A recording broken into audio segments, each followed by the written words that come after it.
are like two of my favorite poems I've ever written. So can I take this thing off, David? Yeah, go ahead. Cool, man. That's never been able to happen before. That's right, Chuck. Thank you, Charles Spencer. Okay. Wow, this kid like this frees me, man. I feel free. Okay, so this is called Bite the Bullet. And I love this one. Okay, so here we go. Eric Watson grew up in a small town outside of Missouri, with every advantage he could have and every security. His mom and dad provided all the wants and needs of a child. They guided them with love and spent their lives working to compile a lifestyle that would allow their children to sleep securely. Now, Dad worked as a mechanic and would come home every day with dirty hands. And Mom would start her ranting that he better clean them before he touched anything. And he would always say, "What kind of man would I be if I didn't get dirty at work?" And then he would go to clean his hands, but Mom would always kiss him first. It was Eric's favorite memory, and his mom and dad were still so much in love, and it was beautiful to see. Now, Eric knew he was blessed and that he couldn't manifest a better home if he tried. But as Eric grew older, things started to get harder because Dad couldn't work anymore and Mom's bones started to hurt him. Eric saw that his little sister wasn't getting the same advantages as he did, and it killed him to see that she didn't know what Mom and Dad used to be. Even though their parents did the best that parents can, the day Eric turned 18, he knew it was time to be a man and provide for his family. So he signed on the dotted line to fight for his country. He made it through basic training and was told that he was ready. He was scared as hell, but for them, he stood strong and steady. Now, somewhere in a city in Iran grew up a boy named Hassan. And there in a city, everyone followed the Quran.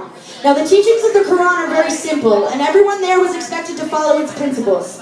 The Quran states that every Islam must pray 5 times a day, and that no Islam kill in anything other than defense. Now, we've seen a lot of deaths involving Islam, but please keep in mind that every country has its terrorists, and to them, ours are our government, which is the reason our soldiers are sent there.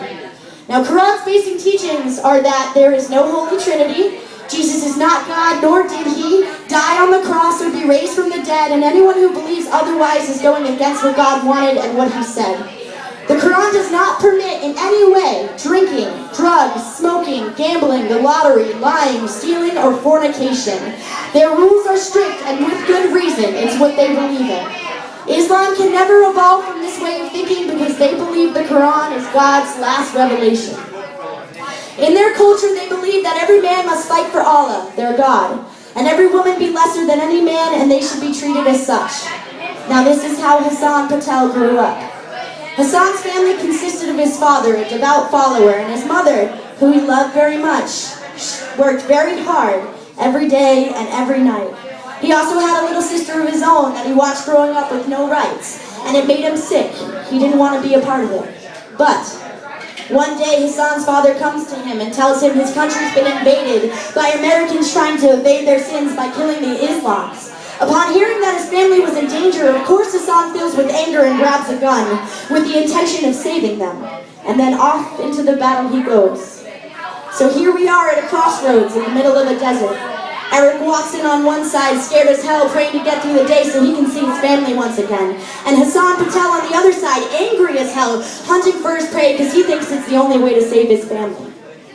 And then their paths cross, and each one scrambles for the gun because they don't want to be the one to fall. But Eric's just a little too late, and Hassan pulls the trigger and seals his fate. Eric falls to the ground, immediately drowning the dry desert earth with blood. And just as quick as Hassan pulls the trigger, he's realized what he's done. Terrified, he runs to Eric's side, drops on his knees, begging Eric for forgiveness. He pulls Eric into his arms, but it's too late. He feels the stiffness coming on. Hassan holds Eric's body and cries till there's no life left in Eric's eyes. As Hassan sits there crying like a baby, he sees something sticking out of Eric's pocket and like a dagger through his heart, realizes it's a picture of Eric's family. Hassan breaks down and can't go on living knowing he'll never be the same, so he shoots himself and takes his own life because he can't handle his shame. It's one moment. One all too quick moment. Sound cease except the tick of their heartbeats in their ears. A click of the trigger grasp in fear. A flick of the wrist as quick as you can, because kill or be killed in the name of politics.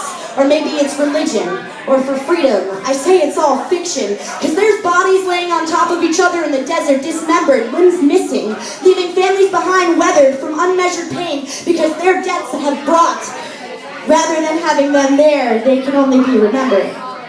Numbers, that's what they are on the ticker that flashes on the bottom of a news feed. Just another soldier that bites the bullet in a news article we read.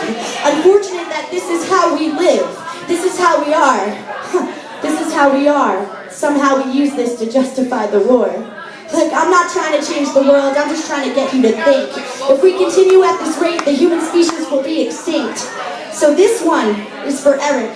This one's for Hassan. This one's for all the soldiers that won't ever come home. Amen.